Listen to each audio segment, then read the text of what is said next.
use that chat box. Welcome everybody for participating today. I'm Shannon Jones. I'm the Executive Director of Groundwork, Ohio. And for those of you who don't know Groundwork, our mission is really simple.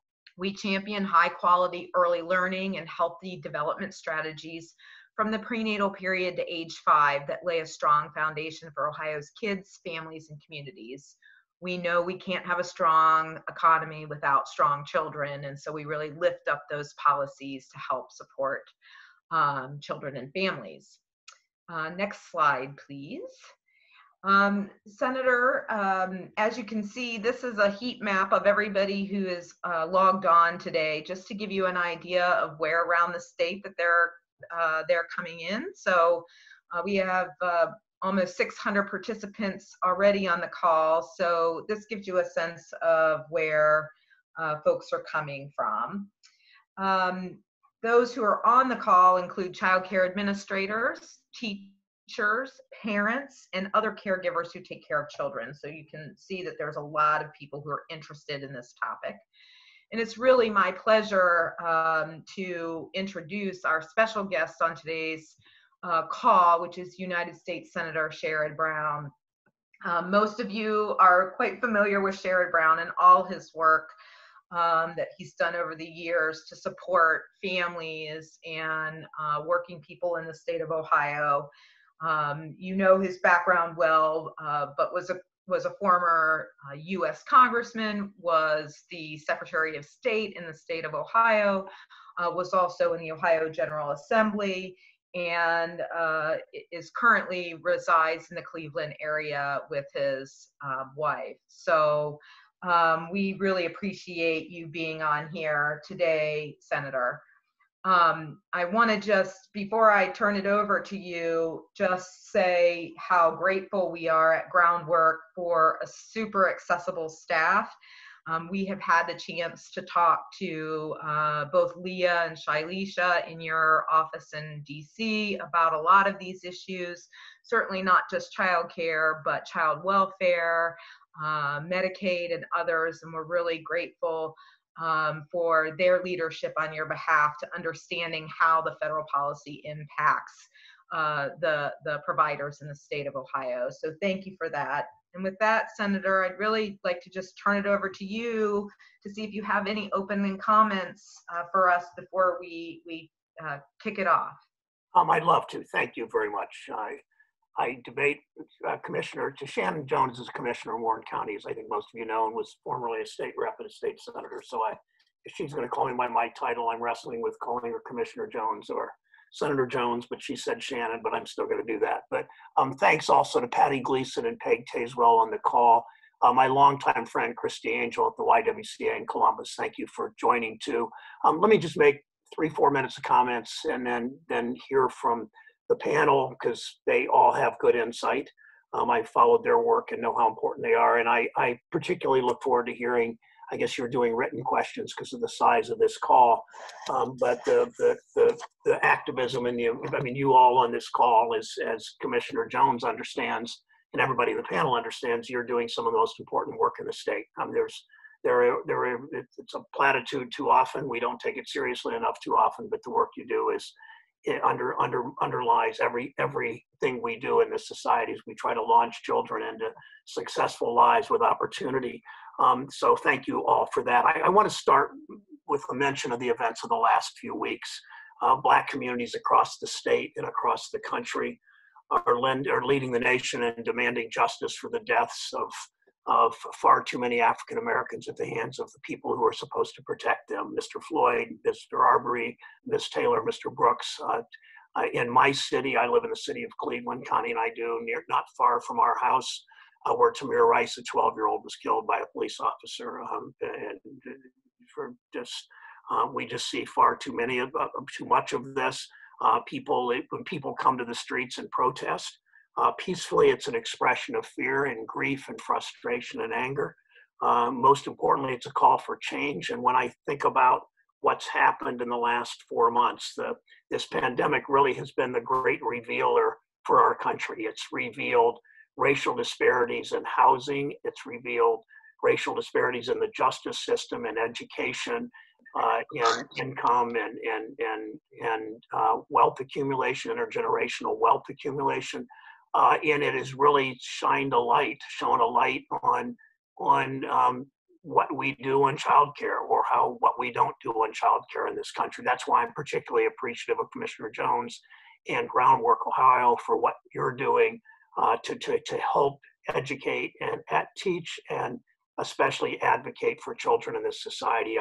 I was talking to a woman who's been in childcare for, she's about my age, she's been in childcare probably 40 years, and she said, childcare should be a public good, the way we look at public education and public transportation and public works and public parks should be part of who we are. And when you dig a little deeper, we know how out of reach the cost of childcare is, or what a burden the cost of childcare is to so many middle-class families, so many low-income families, so many people generally, which the proof that it should be a public good is it's too expensive for far too many people, and childcare workers in many cases don't make a living wage. So if it's too expensive and the people doing it aren't paid well enough, then clearly it needs to be a public good. That really is the foundation of why the Patty Murray bill that we will talk about, the Child Care is Essential Act, that I appreciate so much the work that Shannon Jones and Aaron Pickrell and others and all of you on this call are doing to build momentum and support for that. The CARES Act provided $3.5 billion for the Child Care Development Block Grant. That's a start, but not nearly enough. The $50 billion, as we learn more about the costs, we learn more about how difficult it is to provide childcare during a pandemic, how much more expensive it is to provide it, how you can take care of fewer children than you could 6 months ago. The estimate of the costs have grown and grown and grown. And so it's particularly important that we rally around this legislation. Unfortunately, so far, Senator McConnell saying that he sees no sense of urgency is not seen fit to bring up the House bill, the HEROES Act, or really to entertain our Child Care is Essential Act. It's so important that he understand why this is important. One other part of this that we're asking on the HEROES Act that will matter to many of you on this call, matter to parents, matter to child care providers, matter to child care workers and advocates, is we have a provision called the pandemic premium pay.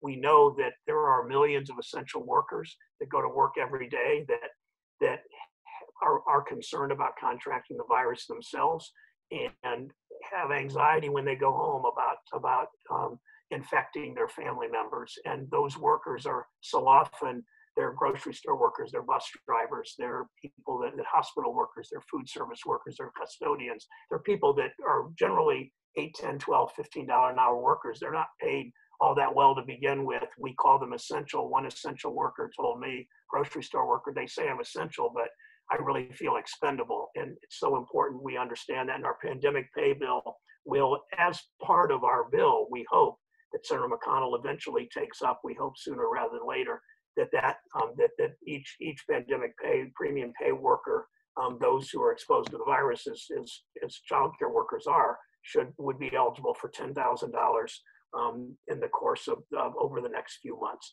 Last thing I want to say is, I want to compliment Governor DeWine on his handling of the coronavirus. He and Dr. Acton did the right thing early on. They were engaged. They undoubtedly, there are people that didn't get sick in Ohio and frankly didn't die in Ohio because of the work of the governor. This isn't a partisan statement. I'm a Democrat, the governor's a Republican.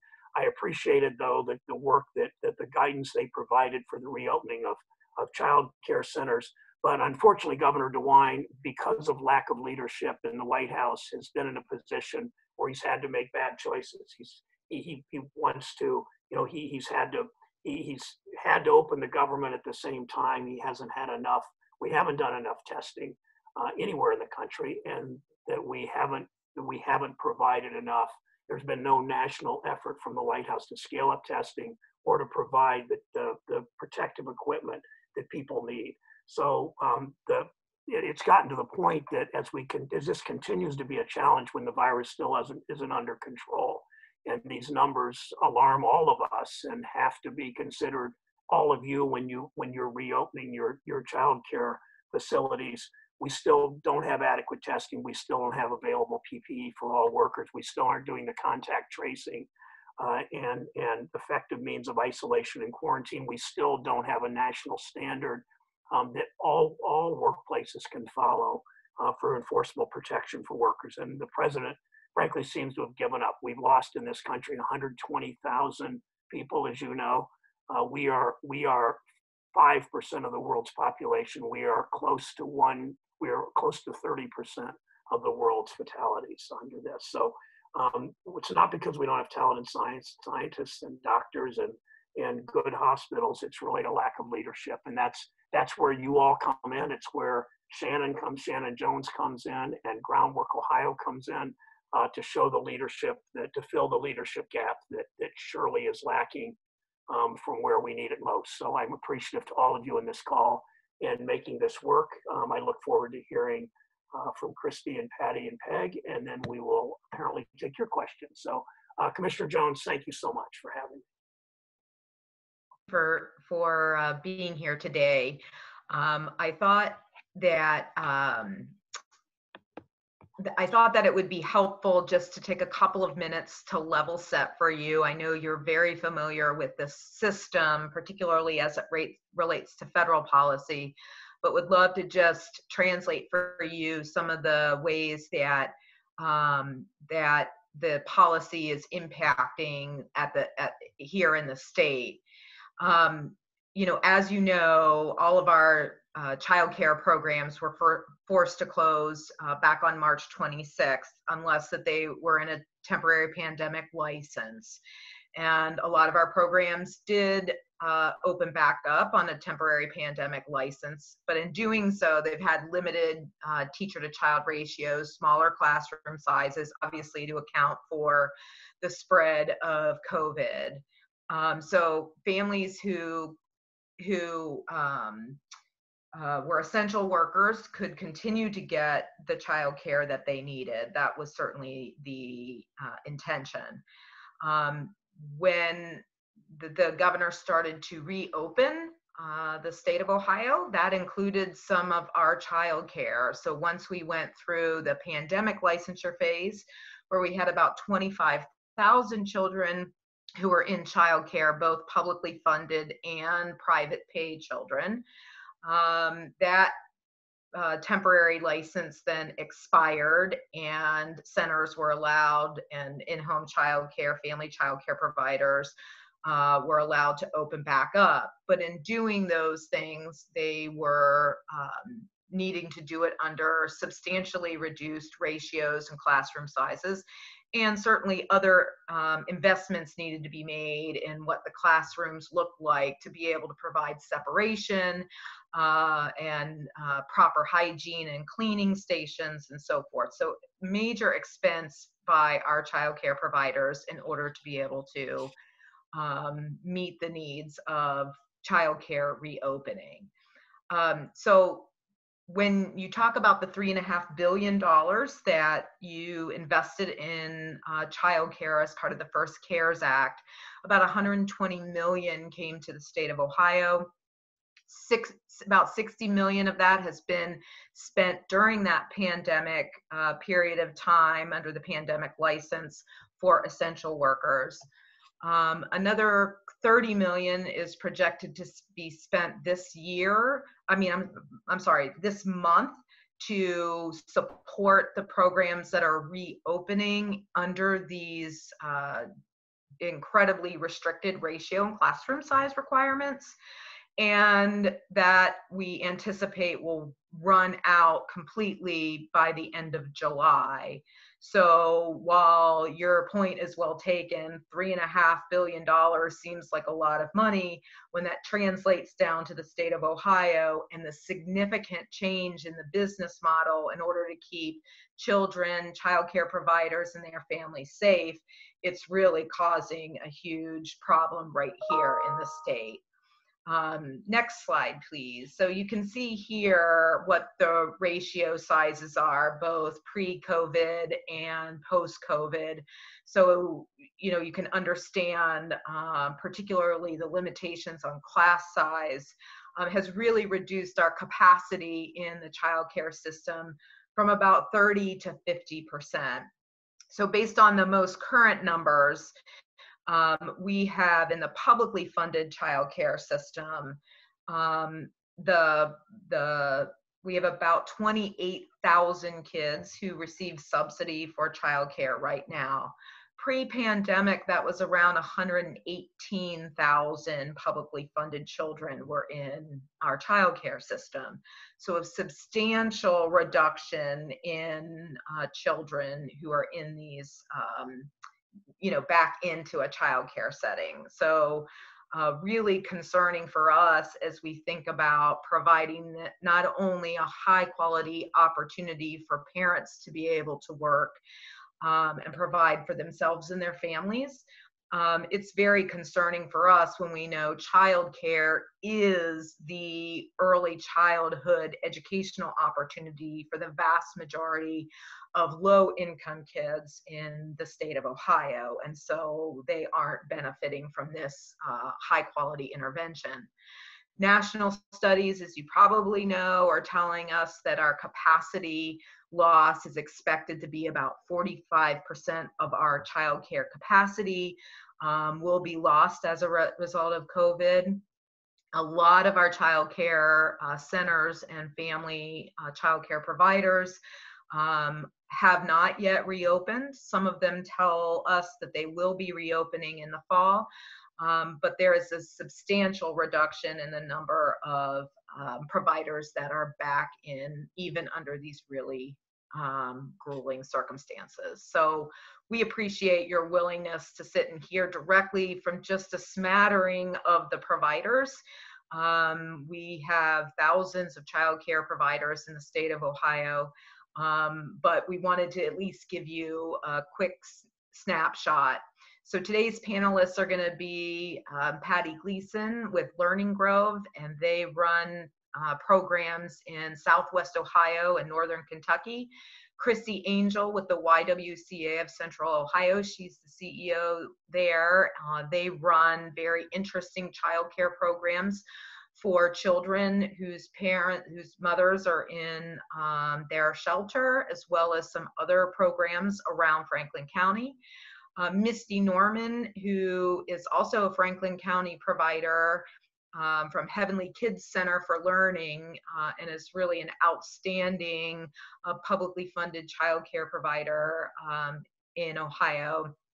And Peg Taswell from Knox County Head Start. So she runs interesting programs, 6 interesting programs that mix both publicly funded childcare and Head Start and private pay. So it gives you a little bit of a snapshot. So with that, I am going to turn it over to our first panelist, Patty Gleason. Hello, thank you, Shannon, and thank you, Senator Brown, for being with us today.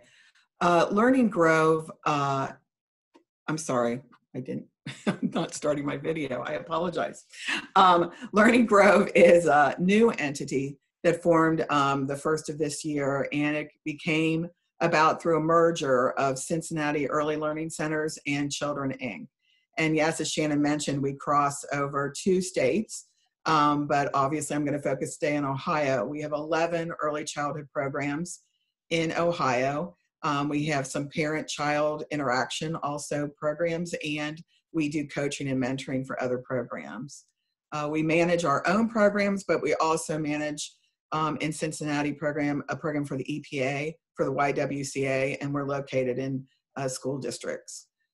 We were thrilled last year, I think it was, Senator Brown, when you were able to visit us at Euler School and see the Shift Center. I think that is an important example of what you were talking about in your opening, that in that situation, we're serving many at-risk families, but we're also an important part of Lower Price Hills' commitment to revitalize and rebuild and make that neighborhood stronger. So we were happy to chat with you that day. We do support Governor DeWine's decision with the lower ratios and the safety requirements. But to be clear, we cannot do that without additional funding. We're not having the cost covered, and it needs to be ongoing support. I think you know it's not a surprise that early child education lives on a shoestring. And now we're serving 50% less children in Learning Grove, which ties to Shannon's numbers. We also are losing an additional $8,000 per month for every preschool program, every preschool classroom that we offer. So it's a little overwhelming for us. We also want to thank you for your support of the Child Care Essential Act. I think that COVID has proven that early childhood is vital for the workforce. It's also vital for our children to have a positive early childhood experience. But it's also proven, as you said, Senator Brown, that this system is built, it's a broken system built on sand. So we're hoping that after the election, you can help us really think about how to rebuild a system, as you said, that really supports and is accessible, as some of your earlier comments, is that all of our families should have access to early child education.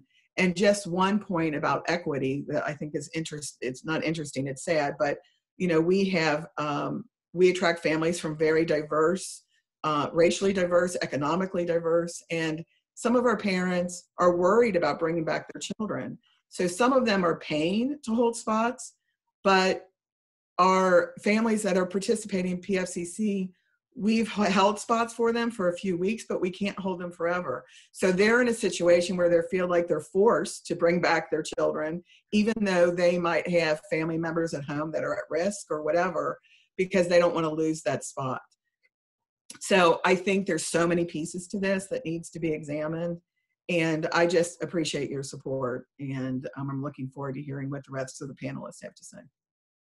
Ms. Gleason, if I could, Commissioner Jones, for a minute, I not only remember well that trip to Euler and Lower Price Hill, but I use the work that you're doing there, Ms. Gleason, and the work that with community schools as a model as I talk to other school districts around the state. I mean, Cincinnati is, there are a few in the country that have done it as successfully as Euler. I mean, they took a district where there was very, as you know, very high dropout rates, people quitting school at 16, people not graduating, and they because they have these wraparound services have done it so very, very well. So thank you for that. And your comment too about next year. I mean, I really do hope that when this virus is in the rearview mirror, when there is finally a cure, and I mean, if there's finally a vaccine, that we really can use what we learned to what you all know to how to do a national system of childcare where it really has become a public right, that childcare be a public good, and you've all known that. All of you as providers and participants have known it for years. And when I call around the state and when I talk to school boards, one day I was on call with superintendents and school board members, and from Adams County, which in Shannon, in your part of the state, and in my part of the state in East Cleveland, and one is overwhelmingly African American, one is overwhelmingly Appalachian, and almost all serving almost only poor kids. And the digital divide and the gap they have in learning and the launch they need. And if we do childcare right in this country, we could begin that launch and provide so much more opportunity. So thank you, Ms. Gleason, for your insight. Thank you, Senator Brown, and we're thrilled to be a partner with Community Learning Center Institute. They're truly a model and a wonderful partner to bring us in. So thank you for acknowledging them. Well, thank you, Patty, and for your comments, Senator, on that. I particularly appreciate what you said, Patty, about equity and how important it is when we have a really devastated system right now that is in crisis, that when we're thinking about our public policy, we have to do it through a lens that has equity at the forefront. We have exposed what we always knew was the system built on quicksand. But as we rebuild, what we cannot do is leave behind our children of color and their families, and our children who live in rural Appalachia, and our children who are living in poverty. And so we have to be very mindful of all of the investment choices and policy choices that are made, that we're doing it with an equity lens. So Patty, thank you for making that important point. With that, I'm going to turn it over to Christy Angel, the CEO of the YWCA in Franklin County. And of course, we love having Christy as part of our effort, because since equity is such a core part of our work, really reaching out to children who are particularly vulnerable. And we know that our children who are experiencing trauma and violence and homelessness have really particular needs. And so Christy, if you wouldn't mind spending a few minutes sharing that with the Senator. Sure, I sure will. Thank you, Shannon, and good morning, Senator Brown, and good morning to everyone on the call. I apologize for my somewhat casual wear. I'm actually headed to the Family Center after this to grab some furniture from a donor to take it to a family's home. Someone has recently got moved out of our homeless shelter and into a new home, and they need some furniture, and we were able to find it. So it's what I call a good day to be able to go lift a couch or a table or two with my colleagues to help a family. As you know, Senator Brown, YWCA Columbus, we actually run 3 different types of child care initiatives, and I just want to quickly walk through them. The programs in the suburban communities are before and after school care in the Westerville, Gahanna communities. We are similar to a YMCA. They offer similar programs, and those are really enrichment programs for children in the elementary school age range, for when they get out of school or before they go to school, and their parents need that care. When schools closed at they're about March the 15th or so, we lost those programs completely because they were delivered in the school. And so parents at that point, who may or may not have been working from home, lost their child care immediately. For us as YWCA, we lost right at that time, that meant about $350,000 of revenue to the agency.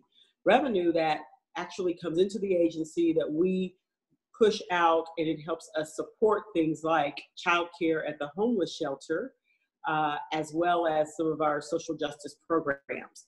And so, as you can imagine, that number continued to escalate with every week that schools were closed. And so we'll lose about, close to about $750,000 there this year. And then those families, of course, lost that child care. But then we offer summer camp and educational enrichment programs in those same communities during the summer. With the reopening plan, we were able to reopen those programs. Most of them opened on June, they opened on June 15th, albeit they are at reduced ratios. So where we would normally have 125 to 150 children, we only have 38 children in Westerville and 40 children in the Gahanna area. And that's largely due to space, because we cannot operate in the schools. We're operating in other facilities, churches and the like, but also, we heard from parents who are either afraid to send their children to school during the pandemic, not knowing, what was going to happen with the spike and such.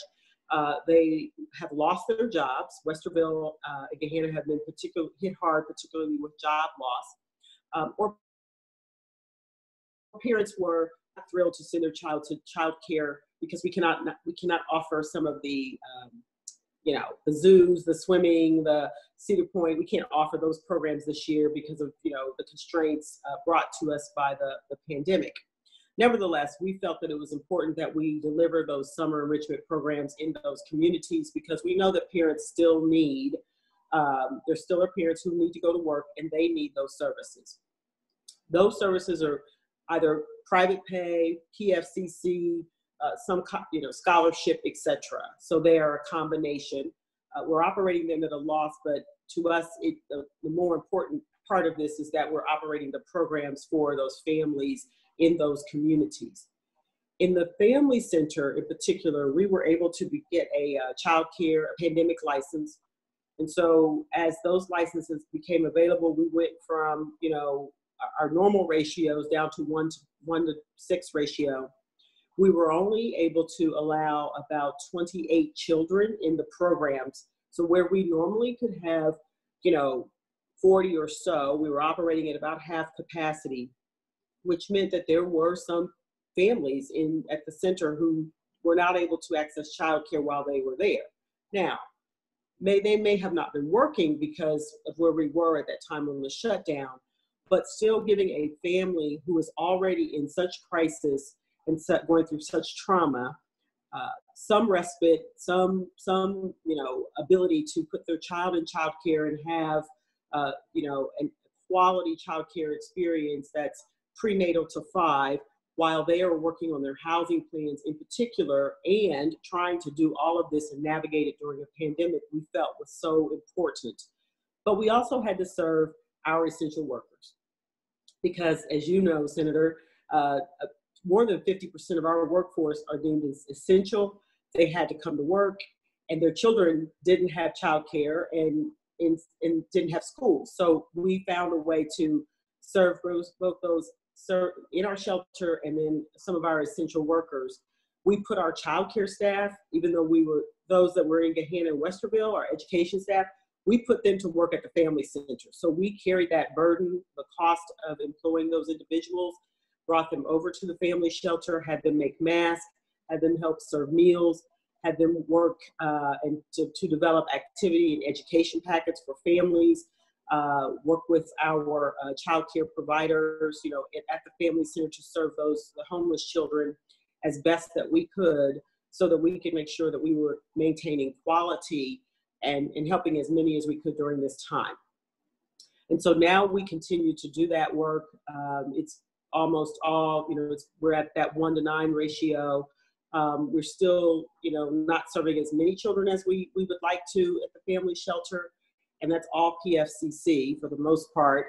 And I will tell you that, the rates are low, and we are still losing money. There is a bit of a subsidy coming our way. It won't be nearly enough. But again, we've tried to do our best to apply for grants and other things to fill the gap, because we feel that it's so important to have. We have a 5-star Step Up to Quality Center, and that when you talk about equity, you're talking about children who are at the epicenter of trauma and crisis, and being able to provide that quality child care experience, and for their parents to understand what quality looks like going forward. So when they leave us, they can go and identify other quality child care centers in their new neighborhood, where they are going to reside. It's very, very important. And then lastly, during the summer at the homeless shelter, if you can imagine, you have children who are, in the school-age child care. They're not teenagers, or maybe they're just, at the 12-year mark, 6 to 12. Those children, we typically provide a summer enrichment program for them, which includes healthy play and exercise and, all kinds of fun things, but also some educational enrichment so that some education is not lost during the summer. And we are unable to provide that this year because of social distancing. And so children who are staying in our shelter right now really don't have much to do. And so that is concerning to us. We're trying to work with Columbus City Schools and other school districts to provide Chromebooks and educational outlets, fun things for them to do. But those children are suffering because, they can go outside and play, but we still have limitations to what they can do. So the pandemic has really, it's caused a lot of harm. And the last thing I want to say, I know I'm right up against my time, but I want to say this. because I think this gets lost. Child care providers, many of them, they are businesses. These are small businesses, medium-sized businesses, many of them women business owners, and I think that gets lost. When we're talking about businesses, it's all type of business, you know, that we want to see recover and restart.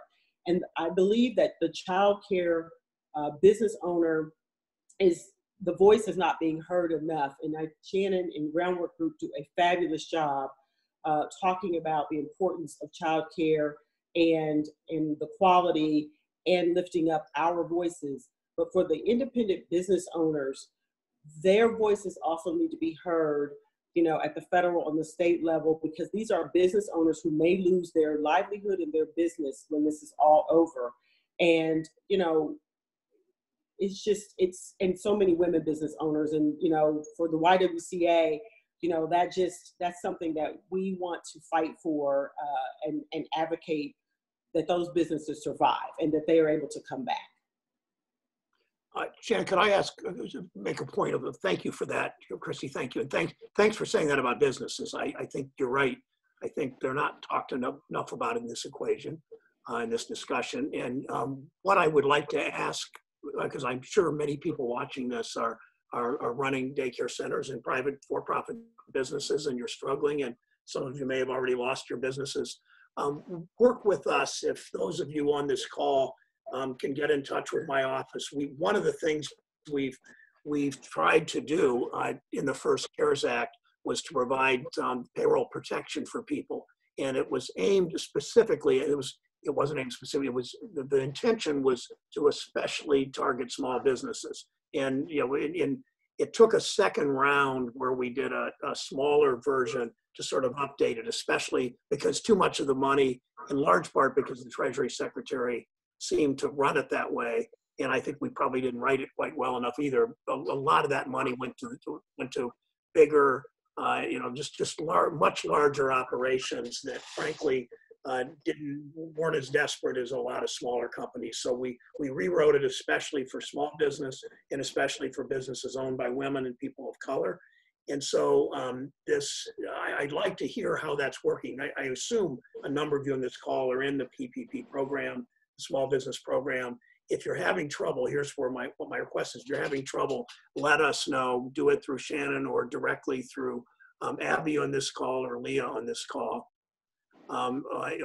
Or Ann on this call, and we can get you their email addresses and let us know how we can help any of you that have struggled to apply and simply haven't been helped. And that really is, it's really these companies that are on the edge. And I really appreciate you bringing that up. Thanks. So just get in touch with us. Thanks, Chris. Thank you. Great. And feel free to use the chat box if you're on the line to share your feedback about your experience with the PPP or some of the other programs that have been out there. That's what the chat box is for. So it's another way for us to share that feedback with the senator and his office. Thanks, Commissioner. So with that, I'm going to turn it over quickly now to Misty, who, as I said, runs a really fantastic program in Franklin County to share some of her perspective. Misty? All right. Hi. Are you able to hear me? Yes. Okay. I got audio on my phone and video on my computer, so I'm really at a learning curve right now. But first of all, I want to thank Christy for acknowledging small business owners, because I fall in that category. I own and operate Heavenly Kids Center for Learning. We're a 5-star Step Up to Quality Center here in the downtown area. And I also want to acknowledge Shannon and Groundwork team for just allowing us to have this voice, and have a seat at the table. It really means a lot for us to be able to share, even though we're used to being in the trenches and behind the scenes. And so speaking publicly is not my cup of tea, but anything I can do to kind of paint a picture on what's happening in the child care center. So that's why the perspective I want to kind of speak on. So prior to closing, we had about 145 children enrolled in our program. Our largest population is preschool. We do have a before and after school program as well. Population is 80% PFCC, about 20% private pay, which includes early start funds from the city as well as ODE. So we did end up closing. We were not a pandemic center, so we were closed for, 2.5 months. And, every day, every week, we're waiting on the edge of our chairs, waiting to see when we're going to open up. With obviously great reservations due to the pandemic and just fears that we had as providers, essential workers, frontline workers, coming back into that environment. But once we got that call, I notified our parents. It kind of took my breath away about the ratios. I thought, wow, what do we do with half our kids? That's just pretty substantial. We have to, cut out some of our families, and we are such a close-knit family center. Even though we're large, we love on our families, they love us, and so it was such a difficult situation to try to figure out how we cut our numbers short. But we were able to provide 88 spots. We put out an email that Friday, and I tell you, calls, emails flooded in. By Sunday, we were pretty much at capacity. We did have some families say that they were going to return, late June, early July. So we did hold some spots, but we were pretty good about, having at least 80, 85 slots available. But then the challenge came. Another hurdle is we had to figure out where these kids were going. Most of our classrooms had 2 teachers. And now we had to split these kids up. And that was very, very hard, especially in our infant toddler program. We have eight infant toddler classrooms, 3 of which are what we call mixed age classrooms. And so the children range from 6 weeks to 3 years old. And it's such a beautiful model. There's 8 children in the classroom. But again, they stay with their provider for 3 years. And so we had to figure out what that looks like to an infant or a toddler coming back to their caregiver, and their face may look different because we had to send them to another classroom. And so that was pretty difficult, because looking at it on paper, and we talked about the finances, that obviously that's challenging, but honestly, the social emotional aspect of having to, and I hate to say it this way, move children like chess pieces to different classrooms was pretty hard for me, for my teachers. We had to literally sit down and determine, well, what kids should go here and what kid, what kids should go in this classroom, and that was difficult. And so we did it. But at the same time, with our infant toddlers, we didn't know how they were going to respond coming to a different classroom with a different face. The other thing I want to mention, and I hope I'm not deviating too much, is that we now had to move assistant teachers to lead teacher positions, because, a 1-to-4 ratio is 1 teacher. And if our classrooms are 2, then that means, an assistant had to be in a lead position, which that was kind of a hard hit as well. I did not think it would be fair to have an assistant teacher function as a lead and not be compensated for that. So I gave increases in the midst of major cuts. But at the same time, the social emotional aspect of children, parents, and especially my staff is so critical in order for us to be successful. So anyway, the first day came, we had 80 kids on our roll call. And I tell you, we have 2 buildings, and we had to have about 6 people, 3 people on each side, to facilitate the children in, because we chose not to have parents come into our building due to all the procedures that we had to do in order to have the parents in our facility. So we chose not to have them in. But that first day, we had 35 kids show up. And so I was like, oh my, what is this? And so the third day, it was still low. And so started making phone calls, and we are in the downtown area.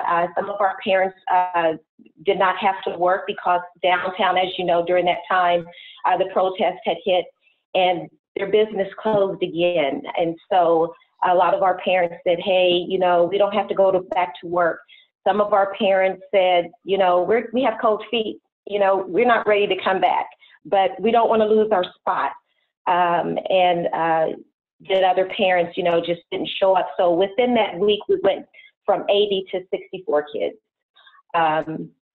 So which, you know, was, again, being normally at 145 kids to 65, that was a hard hit.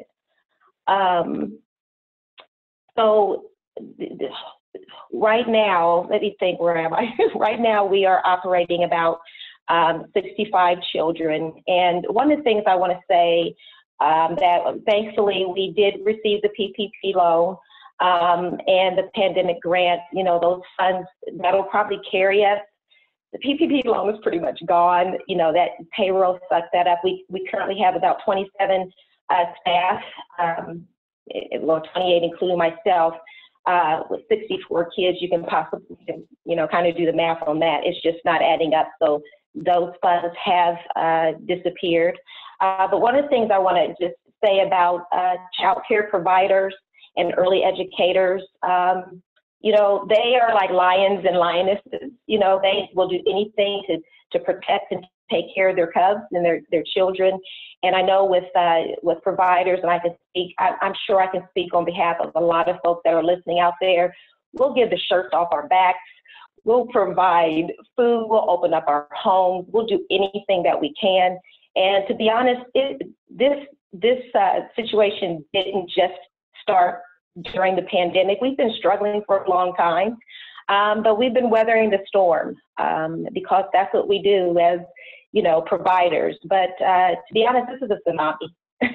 And, you know, we really need to have the support, the bailout support. And Senator Brown, I'm so thankful that you are in our corner and supporting us. But, you know, and we don't want to seem ungrateful, but again, we have folks that are going out of business, private-owned businesses that have been champions in the field, that have done whatever they needed to do, and for them to go out because of lack of funds it's disheartening, especially when the children are the ones who will suffer from it. Thank you. Ms. Norman, thank you. You said public speaking is not your cup of tea, but you did really well. Start with that. Oh, thank you. But thank you, and thanks for, I've noticed as people have been talking, so many of you have, as suggested by Shannon, have gone to the chat box and talked about PPP. So if we would like to make sure we can get those and try to help and see what we learned from them. Those, you can't read much on the screen, but that some are saying it wasn't enough, some are saying they didn't get it. So, but Ms. Norman, one question. What, those, as the governor is reopened, as the economy is reopened and more people are going to work in addition to the essential workers, and your Heavenly Kids isn't filling up the way that it once was, obviously, as other daycare centers. Where are these parents taking their children? Are they going to grandparents' homes? Are they the older kids at home watching the younger kid, and they're not something that is, I guess Shannon said, the system built in quicksand? I mean, what's happening with these children right now? Is more people? All of the above. I've talked to every last one of my parents, and it's nice to know that they don't want to go to any other center. That speaks, volumes to us. But they are either staying home with their children, they're not going back to work, or they have family members that are keeping their children. And there's risk there to everyone, of course. Yeah. Thank you. Thanks. Yeah. Thanks, Ms. Norman. Thank you. Turn it over to Peg now, because I'm being mindful of the senator's time, but I think Peg has. I have plenty of time. Just keep going. I mean, I've left more time than we talked about earlier. Well, that's very kind. Peg has a different perspective, representing a more rural part of our state, and is also unique in her relationship with Head Start. So Peg, I'll turn it over to you.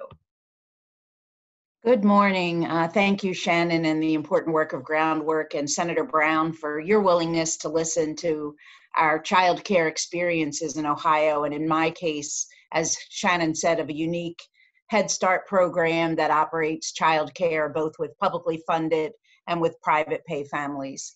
And I also have to say, Senator, on behalf of the Head Start community in Ohio, you are one of our champions, and we are so thankful for your ongoing commitment to Head Start, to our programs, to our staff, and to the children we serve. As Shannon said, I'm the executive director of Knox County Head Start. We're a small single-purpose agency in Knox County. We are a nonprofit. We provide Head Start, early Head Start childcare partnerships. We partner with 3 family childcare homes in our community. We provide childcare programming. We have a really interesting center that's owned by Kenyon College. We operate it on their behalf. It's mostly private pay families, about 70%, and then about 30% are Head Start, early Head Start, and publicly funded children. And it really is just an amazing resource in the Knox County community to have all of those children in one center. We did receive a PPP loan for our childcare operations. We've been very appreciative of it, and it's kept us stable. And it allowed us to have our employees, childcare and Head Start, stay connected to families throughout the pandemic when we were closed. We sent packets home to every family. For families in need, we provided food and diapers and wipes and formula and just answered every need we possibly could. But then our teachers stayed in touch with Zoom calls and with Facebook Lives and things like that. So it's been critical, and we thank you for that. We also provide something called the Parent Support Initiative, which is funded in part by the Ariel Foundation, serving all children and families in our community with the Positive Parenting Program. So we are engaged. I want to echo what Christy said and what Misty said. As a nonprofit, we're a small business. We employ over 90 people in our community, and the ability to continue to do our work and support children and families is critical. We serve 400 children and families in direct care, and 4 of our 6 centers provide child care. And we blend, in some instances, Head Start and early Head Start and publicly funded care and private pay fees to extend our services to at least 10 hours a day and 52 weeks a year. And typically, when we have maximum group sizes, we serve about 140 children in full day, full year services and in family childcare homes. All of our centers are rated Star 5. Our family childcare providers participate in Step Up to Quality. The 2 who are eligible, 1 is new, but the 2 who are eligible are 3-star rated, and 1 is getting ready to apply for 5-star. We entered the childcare business 20 years ago when the only 2 centers in our community that accepted publicly funded childcare closed within 2 weeks. And our county commissioners actually asked our program to take over one of the centers. And so it's become a really core part of providing needed services and meeting the needs of children and families in our community through all possible options. So we do home-based, we do regular Head Start, but we know that we have a lot of working parents. We prioritize teen parents, and both foster kids and kinship care families. And our hope really is to get children when they're young, to get teen moms when they're pregnant, and really stay connected to that family until the child goes to kindergarten, and find ways to support getting a high school diploma, enrolling in at least a 2-year college program, with the view of we have to get children off to a good start, and we have to help families be stable so they can make a living, a good living and a good life for their children. When you blend Head Start dollars, essentially what you're taking is this relatively stable funding that supports what we know are the critical elements of quality. So low teacher to child ratios, a strong curriculum, screening and assessment of children, support for children with special needs, partnerships within our community, paying teachers a decent wage, although we know it's not enough, and providing benefits. This is what creates quality and stability in early learning. And we know what it looks like. We know the research is there. And we have to ask, as I think Patty said in the beginning, why aren't we, this is beyond the pandemic. Why aren't we doing this for all of our kids in our country? I know you know this, and I'm speaking at some level to the choir, but we absolutely have to support early learning and education and care for children and families in the United States of America if we're going to overcome the challenges and increase equity in our communities. And in a rural community like ours, here's what'll happen if child care funding is undermined. You know, Head Start has really strict financial rules. I cannot use Head Start dollars to support any private pay child and to support the portion of the day that is funded by publicly funded care. So I could go out of the child care business if I have to. But in a rural community like mine, there's not other centers that are going to step up and especially serve the birth to two population. That is who will lose. And that's the population that we have to care for the most, you know, that we have to provide stability and support and high quality to. I don't want to leave this business. I don't want to stop providing this critical need for our families and for children, but we also need long-term national and state support for the child care industry so that we can continue this critical time and supporting the critical time in children's life. So thank you, Groundwork. Thank you, Senator. We do know you're a champion. And I guess what we're pleading for you to do is to raise your arms higher and help us move forward. Thanks, Ms. Tazewell. You can't help but thinking when Ms. Tazewell talks about Head Start, especially, and children, any preschool children, especially 0 to 2, and the money that we don't do this as a national mission. The money we spend is, if we aren't seeing this now with all the protests about justice, the money we spend on incarceration in this country. Yes. And you spend money on incarceration, what it costs to keep somebody in prison, particularly now to keep them in prison and not get sick, but keep them in prison versus how much we don't invest in preschool kids is just ludicrous public policy. So yes. Thanks for pointing that out so poignantly. Shannon, thank you, Commissioner. Yeah, thank you, Senator, very much for joining us today. We have so much feedback on the request for information about the PPP loans and the experience there, as well as some of the other health and safety concerns, and had some feedback around childcare as a protective factor in the child welfare system and other things. So we'll make sure that we'll put that all together for you and your team and follow up as need be. My only request to all of you, first of all of you that have tried to get PPP or are doing okay with it, let us know, and we just want to learn from it, and we'll help any of you individually if we can. Second, I just ask all of you, I mean, you are prominent in your communities, all of you, you're doing such important work. You tell stories really well. I can tell from the 4 groups of stories we heard, and you know, put the pressure on Washington and your House and Senate members of both parties and on the White House to do this, and not just now, as several of you suggested, but what happens come January, to get really serious about making childcare the public good that it should be. So thanks for letting me on the call, Janet. Well, we really appreciate your support of the Child Care Essential Act. We hear you on what we need to do on our end. We had 700 people on this call to participate. We hope that you and your staff will continue to rely on us as you think through these issues. So thank you for joining us. Thanks, Janet. today. Thanks, everybody. Thanks, Commissioner. Thanks to all of you.